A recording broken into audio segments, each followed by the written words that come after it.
प्रदोष व्रत गुरुवार का पड़ रहा है। प्रदोष काल का दीप, प्रदोष काल की आराधना, प्रदोष काल की साधना और प्रदोष काल में परमात्मा का लिया गया नाम हमारे करोड़ों करोड़ों करोड़ों करोड़ों पुण्य को प्रबल कर देता है और हमारे पाप को छीन। प्रयास करिएगा जीवन में एक बार बन सके, अगर बन सके एक बार प्रयास करिएगा। अगर गुरुवार का प्रदोष पड़ जाए, कौन से वार का? गुरुवार का प्रदोष पड़ जाए, बृहस्पतिवार का यदि प्रदोष पड़ जाए तो प्रदोष के दिन प्रदोष काल में, प्रदोष के दिन प्रदोष काल में शिवालय में जाएं, शंकर के मंदिर में जाएं, एक ही दिए के अंदर एक फूल बाती, कैसी बाती है? फूल बाती, और उसी दिए के अंदर एक लंबी बाती, दो बाती। कौन सी बाती हैं? जम के बोलो जरा।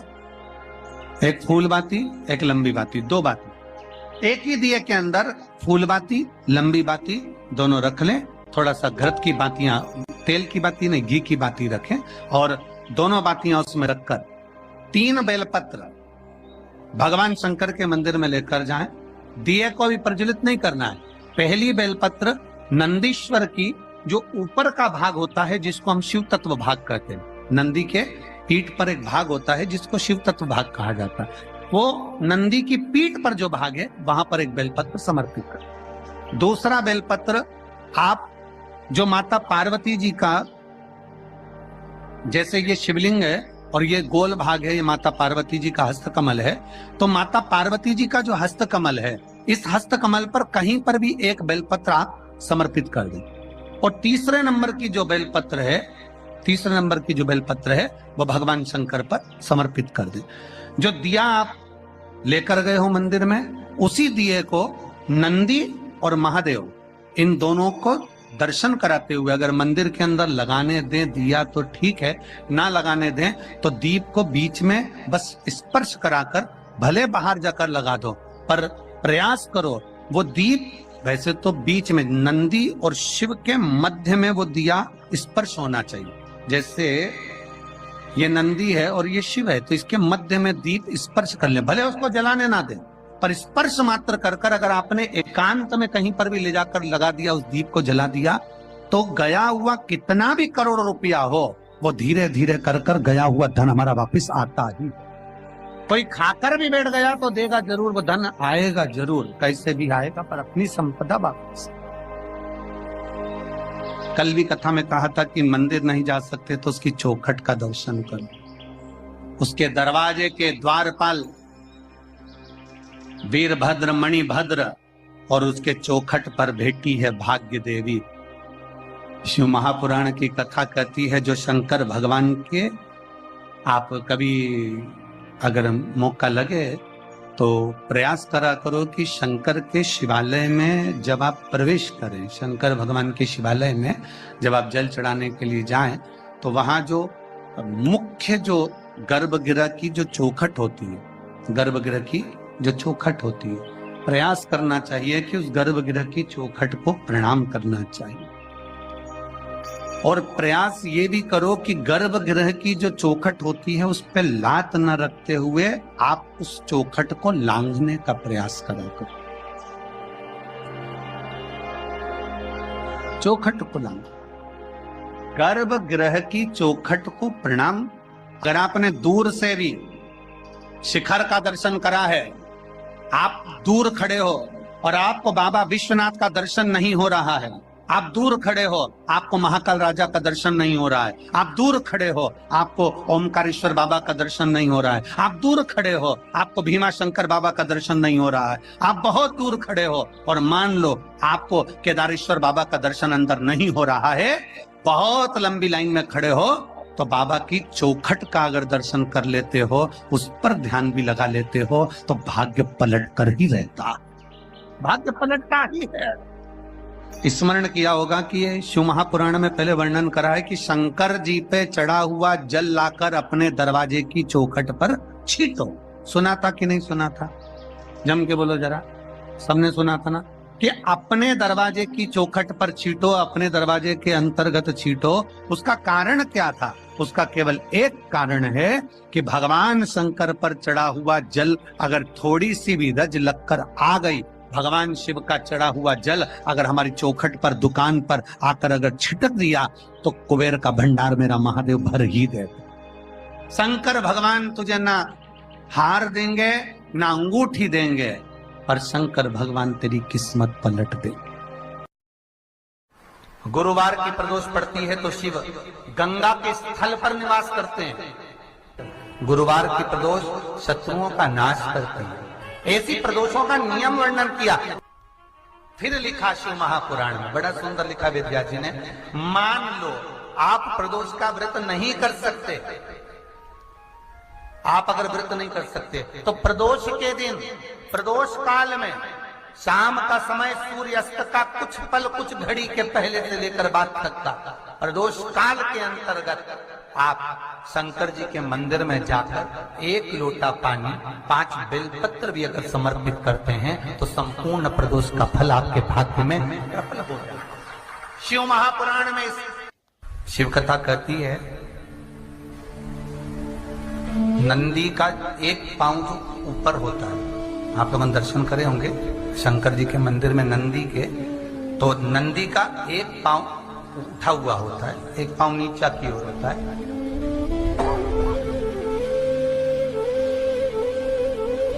शिव पुराण की कथा कहती है, मान लो कोई हड्डी से जुड़ा हुआ रोग,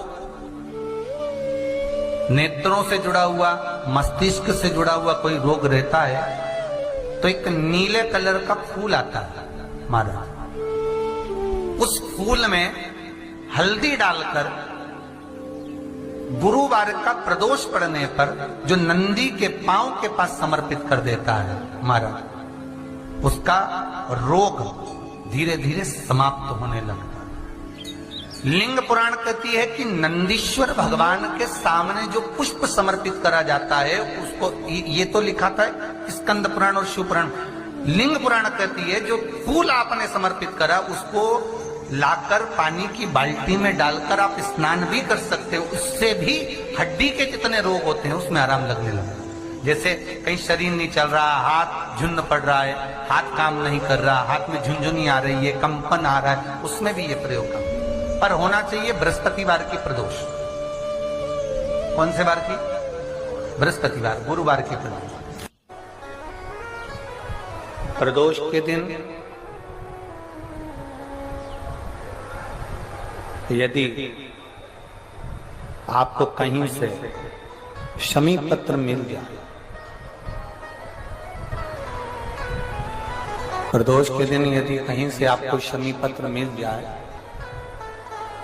और प्रदोष काल में, प्रदोष का जो समय होता है, शाम का जो समय होता है प्रदोष काल,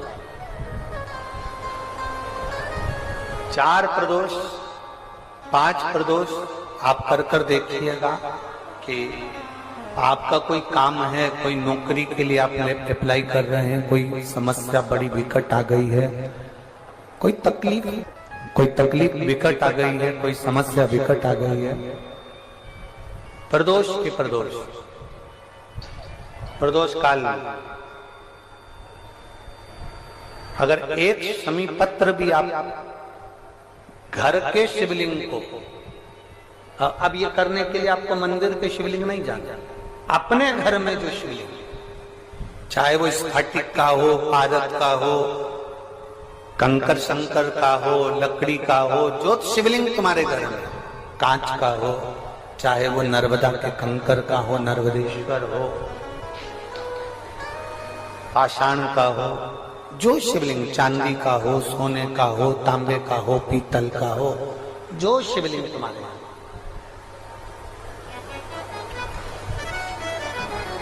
एक शमी पत्र यदि आप भगवान शंकर के शिवलिंग पर समर्पित कर रहे हो और उस शमी पत्र को उठाकर रात्रि को 9:15 की जो एक मुहूर्त होता है, एक समय होता है, जिस समय पर हम अपने मन की बात भगवान शंकर को कहते हैं। पूर्व में भी इसका वर्णन हम कर चुके हैं कथाओं में। उस 9:15 पर वो शमी पत्र को उठाकर एक कागज में, एक कटोरी में उसको रखते थे। 4 या 5 प्रदोष के उस शमी पत्र को अपने पास में रखिए और जिस कार्य के लिए जा रहे हो उसको जेब में ऊपर के भाग में उसको रखकर लेकर जाइए। आपका वो कार्य सफल होकर ही रहेगा, वो रुक नहीं सकता। प्रदोष व्रत करने वाले को भोजन नहीं करना चाहिए, ध्यान दीजिए। फलाहार करो, उसमें भी नमक का सेवन मत करो। प्रदोष व्रत में नमक का सेवन वर्जित होता है। कारण, क्या कारण होता है? उसका एक कारण माना गया, नमक की वर्जितता। जिस समय पर एक नगर में एक ब्राह्मणी रहती थी, बहुत भाव से सुनिएगा, प्रदोष व्रत, नमक को त्यागने का भाव। प्रदोष व्रत की किताब में भी मिल जाएगा आपको, आप पढ़ेंगे तो सुना होगा आपने। एक ब्राह्मणी रहती थी एक नगर में, उसका पति नहीं था। छोटा सा बालक एक साथ में रहता, छोटा सा बालक।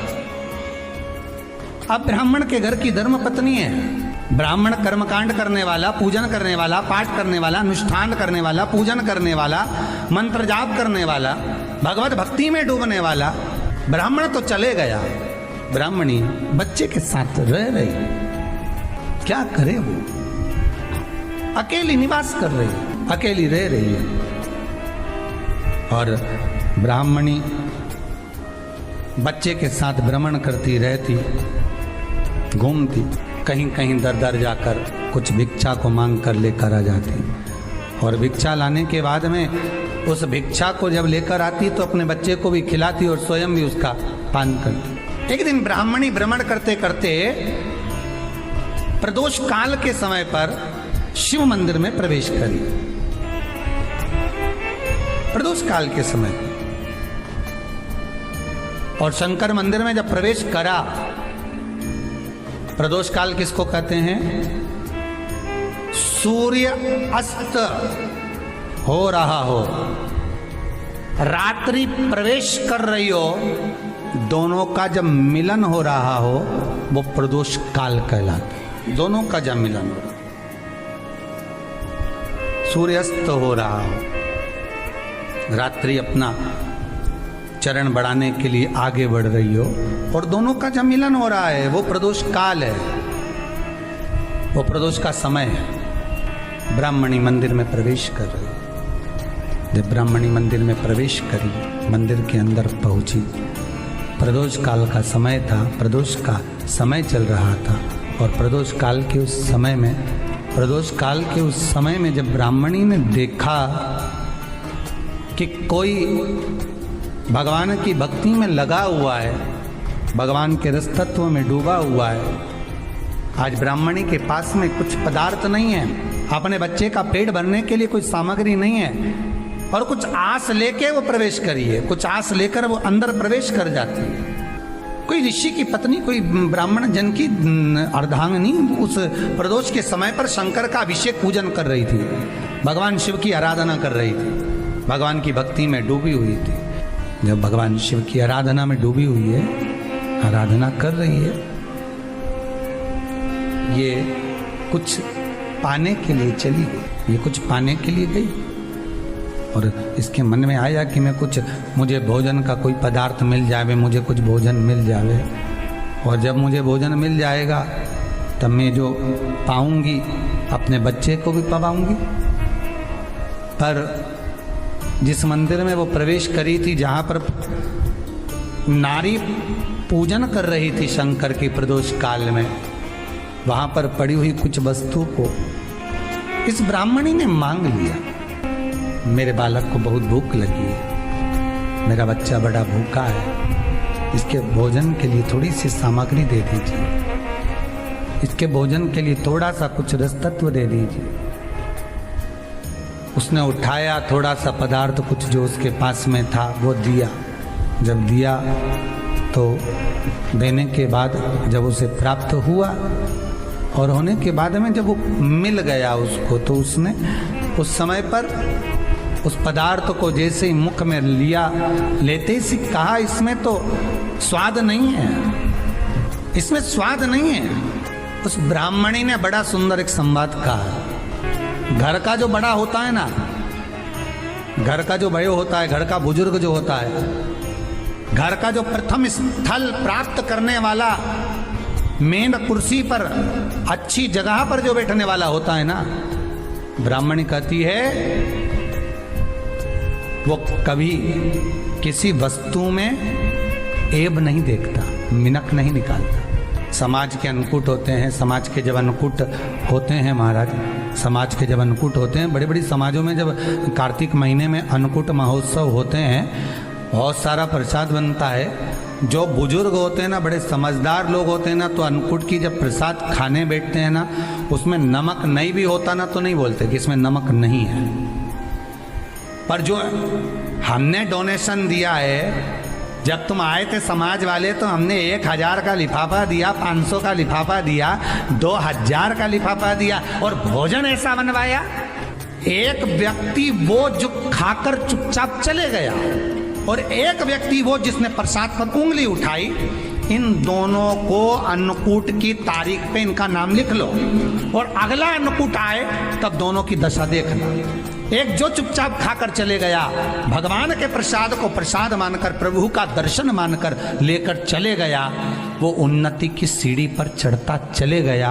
और जो मिनक निकालता रहा वो साल भर खटर पटर की जिंदगी जीता रहा।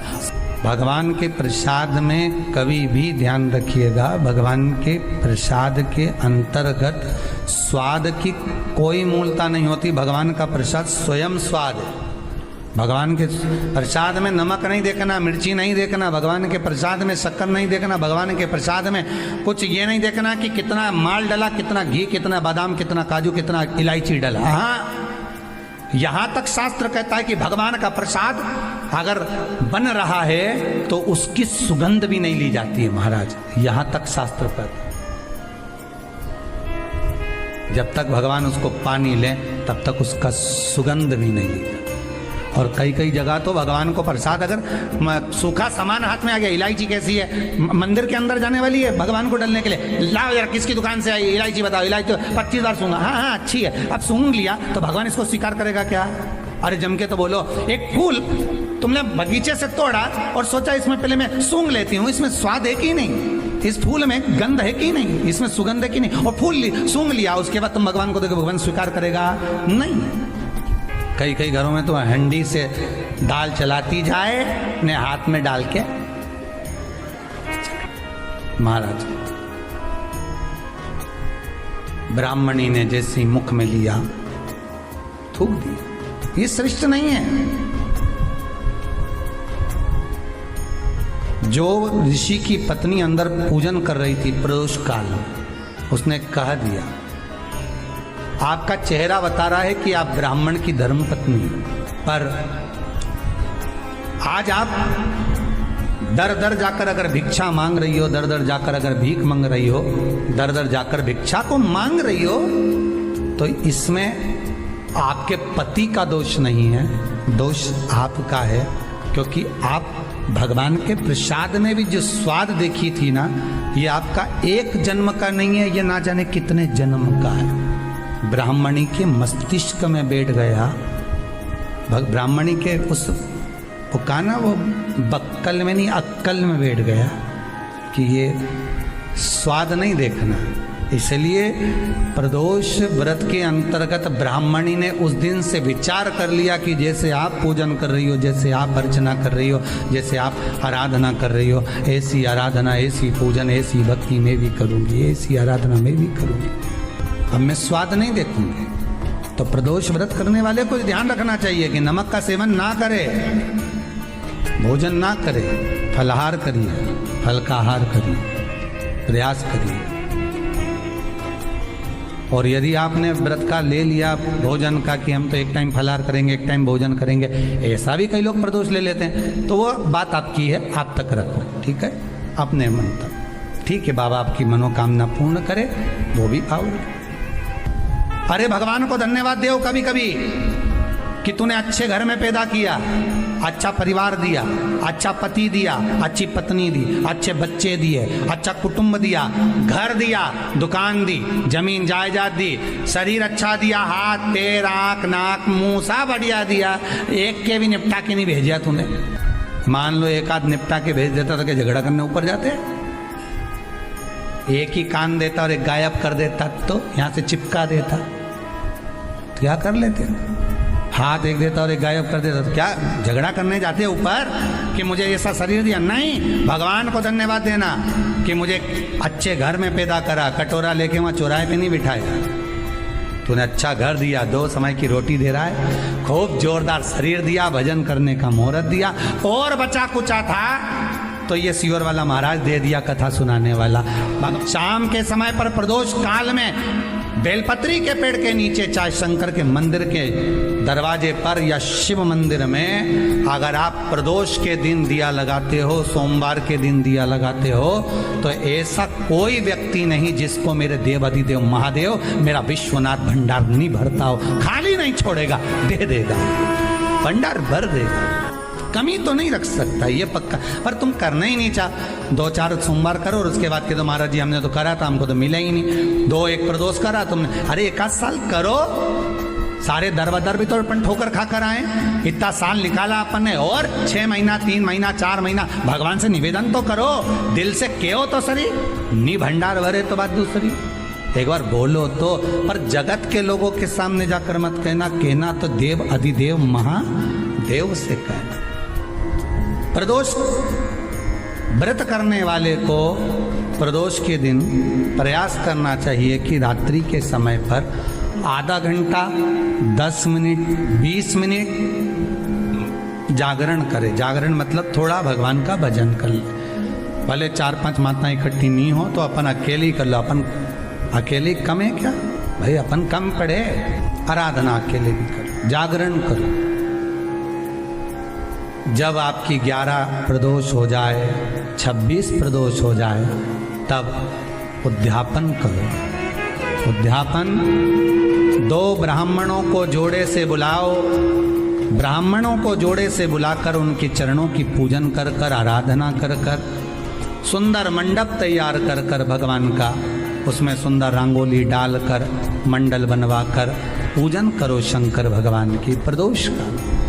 एक दिन पहले गणेश की आराधना करो, पूजन करो, और प्रदोष वाले दिन जो मंडल बनाए हैं पूजन अर्चना करने के लिए, जो स्थान दिया है उसकी आराधना करो। खीर की आहुतियाँ दीजिए 108 बार, जो ब्राह्मण आए उनके माध्यम से मंत्रों द्वारा पूजन कराकर खीर की आहुतियाँ दीजिए शिव नाम महाराज।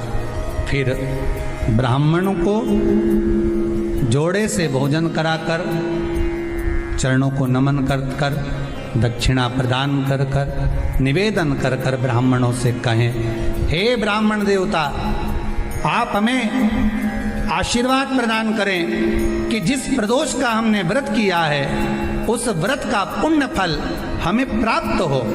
ऐसा ब्राह्मण चरण को नमन कर कर, प्रणाम कर कर उनसे अपने मस्तक पर अक्षत छुड़वाएं, फिर नमन कर कर भोजन कराकर विदा करें। शाम को भगवान का जागरण करें। ऐसे प्रदोष व्रत का उद्यापन कर अपने जीवन को सार्थक बनाएं। ऐसा सुंदर प्रदोष व्रत का व्याख्यान वर्णन स्कंद पुराण में करा गया। वही स्कंद पुराण का प्रदोष व्रत का वर्णन आपको शिव महापुराण के इस सुंदर संवाद में किया गया। बैसाख और ज्येष्ठ 2 महीने ऐसे होते हैं जिन 2 महीने के किसी भी 2 प्रदोष पर यदि अनार का पुष्प शंकर भगवान को समर्पित करा जाता है, भगवान शिव जी को अगर अनार का पुष्प समर्पित करा जाता है तो संपदा की कमी नहीं होती, कभी वैभव की कमी नहीं होती। केवल 2 महीना ऐसा होता है, एक होता है बैसाख का महीना, एक होता है ज्येष्ठ का महीना।